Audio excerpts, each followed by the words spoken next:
Inspector West.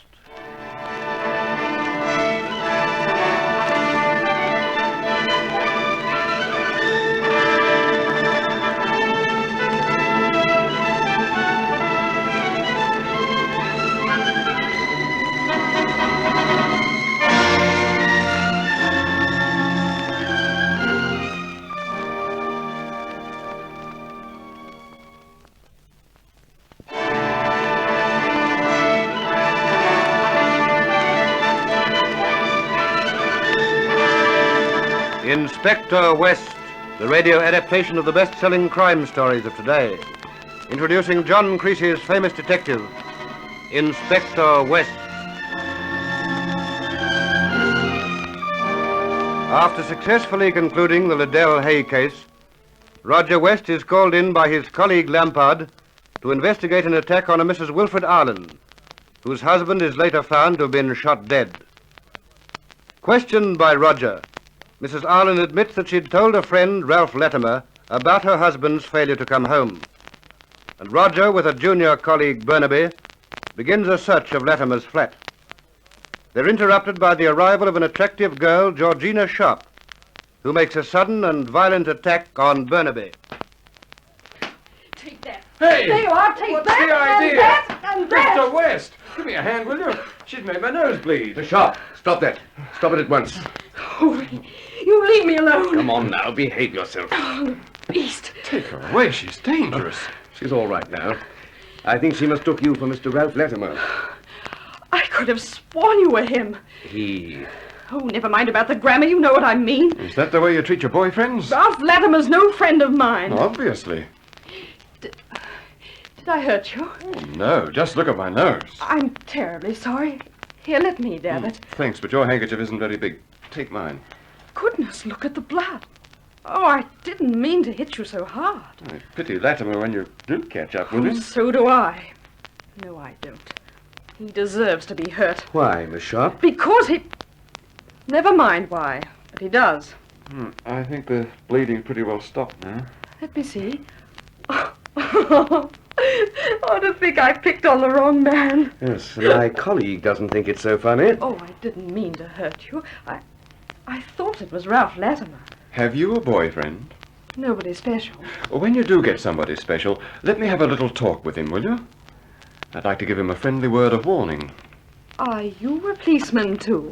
Yes, Detective Officer Burnaby. As soon to be Detective Sergeant Burnaby, I hear. Is that right, sir? Well, I recommended it. Oh, I see. Thanks, Mr. West. There you are. That makes up for what I did. How do you know? I can see how pleased you look. May I offer you my congratulations? Thank you very much. Miss Sharp's first name is Georgina. Georgina. I rather like that. I'm usually called Gina for short. And she lives with her sister Meg at 122 Middleton Street, Kensington. Will you make a note of that address, Burnaby? Yes, sir, I certainly will. Tell me, Miss Sharp, how long has your sister known Ralph Latimer? Oh, she's been going with him for about a year, I think. And what have you against him? Listen, Mr. West. Would anything I said be in confidence? Well, it wouldn't be made public unless it were absolutely necessary. All right, that sounds fair enough. The brute's been fleecing her. Latimer's been fleecing your sister. For how much? Nearly £500. Yes, that's a lot of money for us. He promised to pay her back 100 this week. Last night he was to have brought her to the flat. I was there waiting for him, but he didn't turn up. Perhaps he knew you were waiting. That isn't a bit funny. Did your sister lend him the money? Yes. Well, there's nothing much you can do about that. But it was my money, too. Meg and I have a joint account. And Meg forgot to tell you how much she was drawing out. I found out about it a couple of days ago. And at what time are you expecting Latimer last night? 7 o'clock. And he didn't show up at all? No. And I don't think he ever meant to come. Meg believed him, but I didn't. In spite of everything, she still thinks he's wonderful. What's he look like? Oh, he's quite an Adonis, if you like them dark and languorous. Well, I don't know how you mistook me for Latimer. I'm not dark. I couldn't see your hair. I'm not languorous either.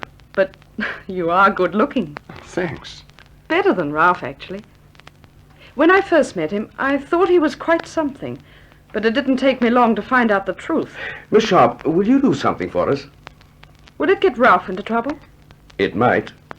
Then I won't do it. Even if he is a rotter, I don't have to be. Well, all you'll do is save our time. How? I'd like you to write down the names of his friends with their addresses if possible, and also the places he usually frequents. Where he takes your sister out to dinner, for instance. She takes him. All right, put that down, too. What'll I do when I've made out the list? Bring it to me at Scotland Yard. Heavens! Me at Scotland Yard! Oh, well, you've been very nice about it all, so I'll do my best. Of course, Meg knows more about his friends than I do, but I can probably squeeze a bit of information out of her. May I go now? Yes, and thanks for your cooperation. Don't mention it. And I'm sorry about that nose, Mr.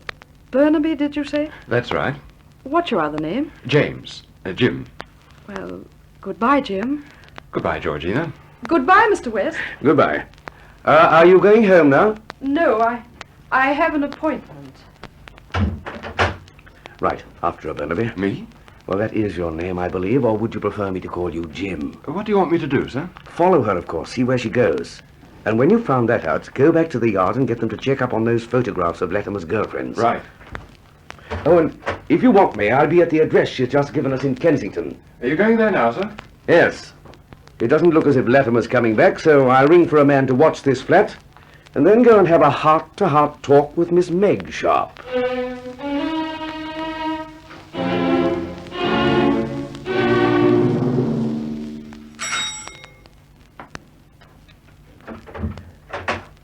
Good afternoon. Oh, good afternoon. Are you Miss Margaret Sharp? Yes, Well, I'm Chief Inspector West of Scotland Yard. please. May I have a word with you? What do you want? And I understand you know a Mr. Ralph Latimer. Ralph, what's wrong with him? May I come in? Yes, very well. Thank you. Tell me, Miss Sharp, when did you last see Mr. Latimer? 3 days ago. We had dinner together.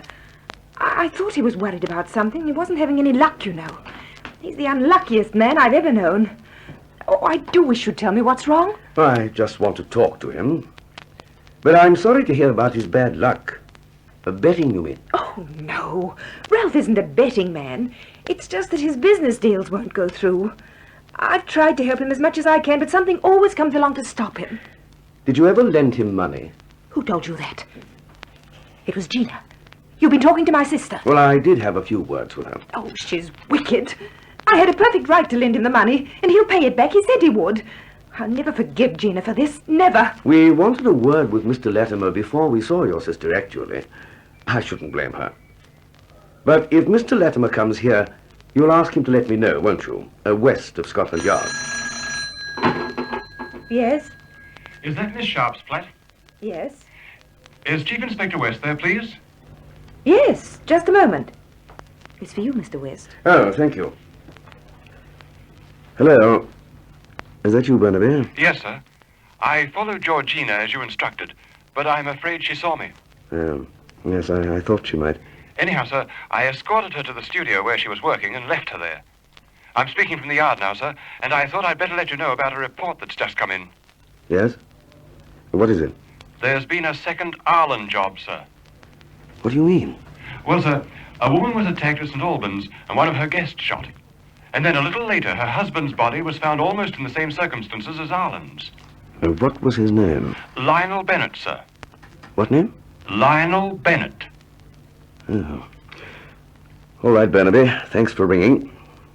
I'll go and see Mrs. Wilfred Ireland now and see if she can tell us anything more about the man who attacked her.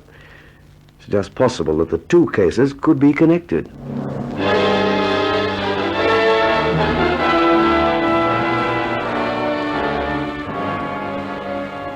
Good morning, Mr. West.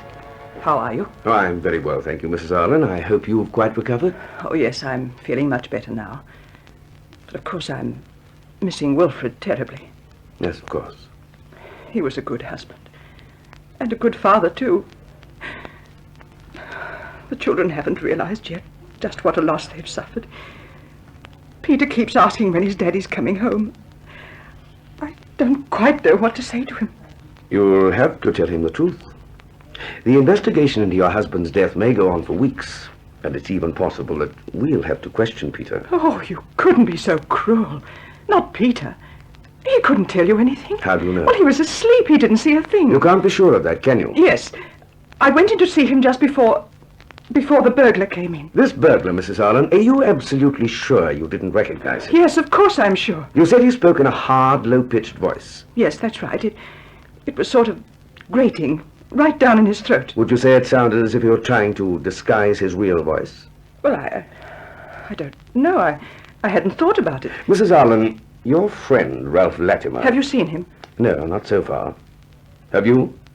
No. Or heard from him? No, I thought he might telephone, but he hasn't. What sort of voice has he got? What sort of voice? Why, it's quite pleasant. A good English voice. Low-pitched? Hard? No, quite the reverse, actually. So that if he were trying to disguise his voice, he'd probably make it hard and low-pitched. Well, it couldn't have been Ralph. It couldn't have been. He was about the same build, wasn't he? Well, lots of men are tall and straight. Oh, he carried himself well, did he? Oh, yes, he was in the army, you see. A professional soldier? I believe so. Have you a picture of him, Mrs. Arlen? Yes. There's one in my bag. Just a moment. A recent photograph? It was taken about 3 months ago. There you are. That's Ralph. Yes, he's quite good-looking, isn't he? Would you call him dark and languorous? Why, I suppose you could. He's very handsome. May I keep this for the present, Mrs. Arlen? All right. But I'd like to have it back later. Yes, I'll see to it. Oh, by the way, did your husband know a Mr. Lionel Bennett? Lionel Bennett? Well, yes, of course. Wilfred and Lionel were cousins.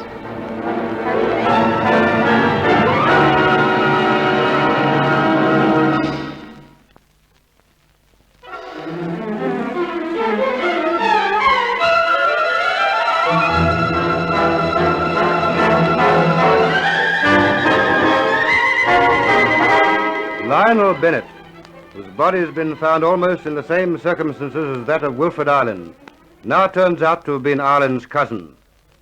Was he killed by the same man? And if so, why? We'll hear those questions answered in future chapters of this John Creasy thriller, Inspector West, adapted for radio by John Ormiston Reed, and produced in the studios of Hector Crawford Productions by Dorothy Crawford.